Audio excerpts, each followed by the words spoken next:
السلام عليكم ورحمة الله وبركاته. إن الحمد لله إن الحمد لله نحمده ونستعينه ونستغفره ونعوذ بالله من شرور أنفسنا ومن سيئات أعمالنا.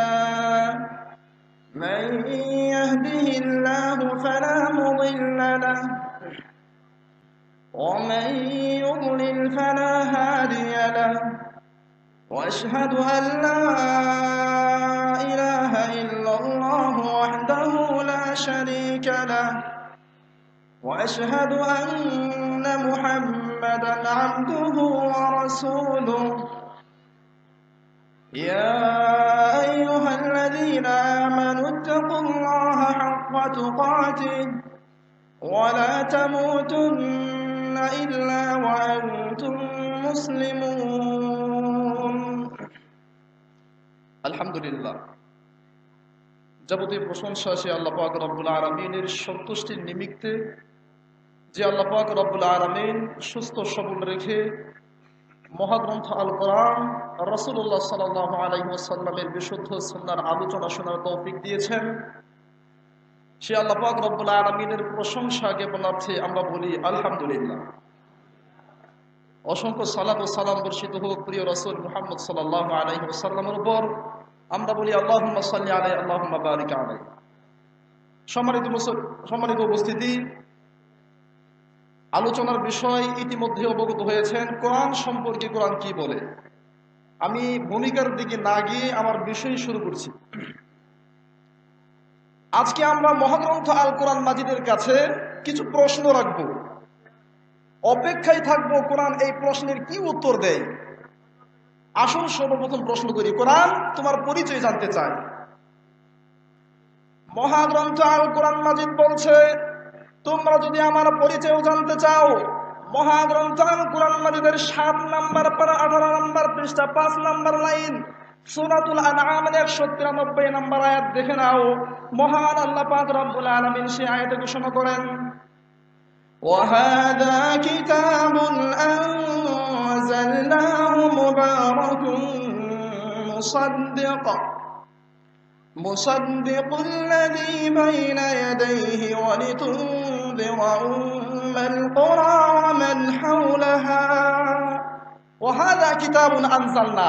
এটা হচ্ছে এমন একটা কিতাব, যে কিতাব আমি আল্লাহ সুবহানাহু ওয়া তাআলা নাযিল করেছি। মুসাদ্দিকুল্লাযী বাইনা ইয়াদাইহি, এই কিতাব তার পূর্ববর্তী কিতাব তাওরাত, ইনজিল, জাবুরকে সত্যায়ন করে।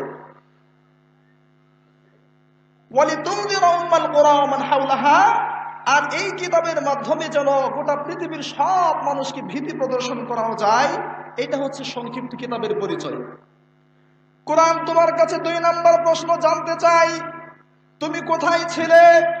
মহাগ্রন্থ আল কোরআন মাজিদ বলছে, আমি কোথায় ছিলাম এই প্রশ্নের উত্তর যদি জানতে চাও, মহাগ্রন্থ আল কোরআন মাজিদের ৩০ নম্বর পারা ১১ নম্বর পৃষ্ঠা ৪ নম্বর লাইন সূরাতুল বুরুজের ২২ নম্বর আয়াত দেখে নাও।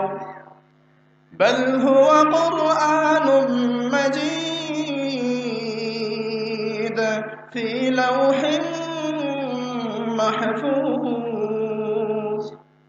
কোরআন বলছে ফি লাউহিন মাহফুজ, আমি সংরক্ষিত স্থানে সংরক্ষিত ছিলাম। সুবহানাল্লাহ। কোরআন এবার তোমার কাছে ৩ নম্বর প্রশ্ন, তুমি কার পক্ষ থেকে এসেছো? কোরআন বলছে এই প্রশ্নের উত্তর যদি পেতে চাও, মহাগ্রন্থ আল কোরআন মাজিদের ২৭ নম্বর পারা ১৬ নম্বর পৃষ্ঠা ২ নম্বর লাইন সূরাতুল ওয়াকিয়া ৮০ নম্বর আয়াত দেখে নাও। আল্লাহ পাক রব্বুল আলামিন বলেন, তানজিলুম মির রাব্বিল আলামিন, আমি মহাগ্রন্থ আল কোরআন মাজিদ বিশ্ব জগতের প্রতিপালকের পক্ষ থেকে এসেছি। সুবহানাল্লাহ। কোরআন এবার তোমার কাছে ৪ নম্বর প্রশ্ন জানতে চাই, তোমাকে কে সংরক্ষণ করবে, কে হেফাজত করবে? কোরআন বলছে এই প্রশ্নের উত্তর যদি জানতে চাও, মহাগ্রন্থ আল কোরআন মাজিদের ১৪ নম্বর পারা ১ নম্বর পৃষ্ঠা ৭ নম্বর লাইন সূরাতুল হিজর ৯ নম্বর আয়াত দেখে নাও। আল্লাহ পাক রব্বুল আলামিন বলেন, ইন্না নাহনু নাযালনা যিকরা ওয়া ইন্না লাহু লাহাফিজুন। এই কোরআন আমি আল্লাহ নিজে নাজিল করেছি, আমি আর সংরক্ষণ করবো। সুবহানাল্লাহ। কোরআন এবার তোমার কাছে 6 নাম্বার প্রশ্ন জানতে চাই, তুমি কখন আল্লাহ পাক রব্বুল আলামিনের পক্ষ থেকে আসলে? কোরআন বলছে এই প্রশ্নের উত্তর যদি জানতে চাও, মহাগ্রন্থ আল কোরআন মাজিদের 2 নাম্বার পারা 7 নাম্বার পৃষ্ঠা 1 নাম্বার লাইন সূরাতুল বাকারা আয়াত নাম্বার 185 দেখে নাও। আল্লাহ পাক রব্বুল আলামিন ঘোষণা করেন, শাহরু রমাদান আল্লাযী উনজিলা ফীহিল কুরআন, আমি মহাগ্রন্থ আল কোরআন রমজান মাসে নাজিল হয়েছি। কোরআন তোমার কাছে প্রশ্ন, রমজান মাস তো 29-30 দিন হয়ে থাকে, কোন দিন নাজিল হলো এটা তো আমরা জানি না। কোরআন বলছে কোন দিন নাজিল হলাম, কোন রাতে নাজিল হলাম। এই প্রশ্নের উত্তর যদি পেতে চাও, মহাগ্রন্থ আল কোরআন মাজিদের 25 নাম্বার পারা 14 নাম্বার পৃষ্ঠা 14 নাম্বার লাইন সূরাতু আদ-দুখান আয়াত নাম্বার 2 দেখে নাও। আল্লাহ পাক রব্বুল আলামিন সেখানে বলেন, ইন্না আনজালনাহু ফী লাইলাতিন মুবারাকা ইন্না কুন্না মুনদিরিন। ইন্না আনজালনাহু ফী লাইলাতিন মুবারাকা, আমি এই কোরআনকে বরকতময় রাত্রিতে নাজিল করেছি। কোরআন এবার তোমার কাছে প্রশ্ন, এদেশের মানুষ বরকতময় রাত্রি নিয়ে মারামারি করে, কেউ বলে শব বরাত, কেউ বলে শব মেরাজ, কেউ আবার অন্যটা বলে। তোমার কাছে সমাধান পেতে চাই, বরকতময় রাত আবার কোনটি, যেই রাত্রিতে তুমি নাজিল হয়েছ? মহাগ্রন্থ আল কোরআন মাজিদ বলছে, যেই বরকতময় রাত্রিতে আমি নাজিল হয়েছি, এই প্রশ্নের উত্তর যদি পেতে চাও, মহাগ্রন্থ আল কোরআন মাজিদের 30 নাম্বার পারা সূরাতুল কদর 2 নাম্বার আয়াত দেখে নাও। আল্লাহ পাক রব্বুল আলামিন বলেন, ইন্না আনজালনাহু ফী লাইলাতিল কদর, আমি এই কোরআনকে লাইলাতুল কদরের রজনীতে নাজিল করেছি। কোরআন লাইলাতুল কদর আবার কি বুঝলাম না। কোরআন বলছে লাইলাতুল কদর কি বুঝতে চাও? 3 নাম্বার আয়াত পড়ে নাও। আল্লাহ সুবহানাহু ওয়া তাআলা বলেন, লাইলাতুল কদরি খায়রুম মিন আলফি শাহর, লাইলাতুল কদর হচ্ছে 1000 মাসের চেয়েও শ্রেষ্ঠ রাত্রি। সুবহানাল্লাহ। সম্মানিত উপস্থিতি, আমার সময় কম, সংক্ষিপ্ত আকারে একটু বেশি বলতে চাচ্ছি, ভালো করে বোঝার চেষ্টা করবেন। কোরআন এবার তোমার কাছে আমার প্রশ্ন, তুমি আসমান থেকে দুনিয়াতে অল্প অল্প করে নাজিল হয়েছ নাকি একেবারেই নাজিল হয়েছ? কোরআন বলছে এই প্রশ্নের উত্তর যদি পেতে চাও, মহাগ্রন্থ আল কোরআন মাজিদের 15 নাম্বার পারা 11 নাম্বার পৃষ্ঠা 7 নাম্বার লাইন সূরাত বানী ইসরাঈল দেখে নাও। আল্লাহ পাক রব্বুল আলামিন বলেন, ওয়া কুরআনান ফারাকনাহু লিতাকরাহু আলান নাস, এই কোরআনকে আমি ফারাকনাহু লিতাকরাহু আলান নাস, অল্প অল্প করে নাজিল করেছি। কোরআন অল্প অল্প করে কেন নাজিল করা হলো? একবারে কেন নাজিল করা হলো না? মহাগ্রন্থ আল কোরআন মাজিদ বলছে, আমাকে অল্প অল্প করে কেন নাজিল করা হলো, একেবারে কেন নাজিল করা হলো না? এই প্রশ্নের উত্তর যদি পেতে চাও, মহাগ্রন্থ আল কোরআন মাজিদের 19 নাম্বার পারা 11 নাম্বার পৃষ্ঠা 14 নাম্বার লাইন সূরাতুল ফুরকান পড়ে নাও। আল্লাহ পাক রব্বুল আলামিন ওই আয়াতের মাঝে ঘোষণা দিয়ে বলেন, ওয়াকালাল্লাযীনা কাফারু লাউলা নুজিলা আলাইহিল কুরআনু জুমলাতান ওয়াহিদা, মক্কার কাফেররা বলতো এই কোরআন একসাথে নাজিল হলো না কেন?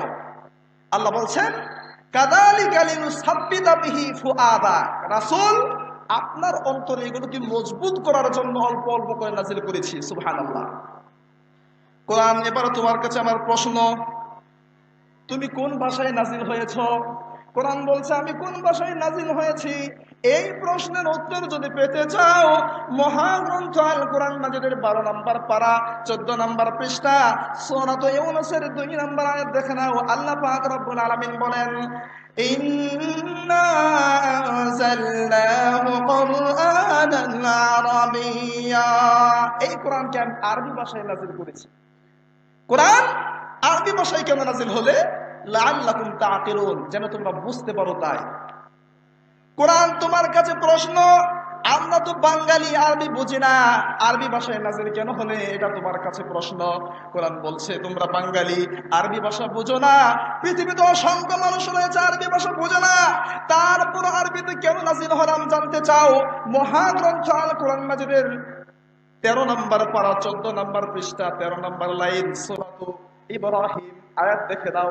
আল্লাহ পাক বলেন, وَمَا أَرْسَلْنَا مِن رَّسُولٍ إِلَّا بِلِسَانِ قَوْمِهِ لِيُبَيِّنَ لَهُمْ وَمَا أَرْسَلْنَا مِن رَّسُولٍ إِلَّا بِلِسَانِ قَوْمِهِ।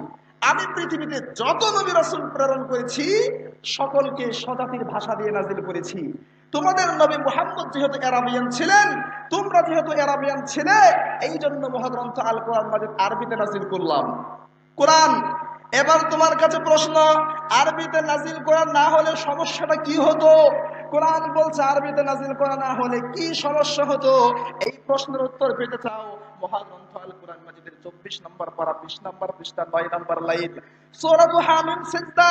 আল্লাহ পাক রব্বুল আলামিন বলেন, ওয়ালাউ জাআলনাহু কুরআনান আ'জা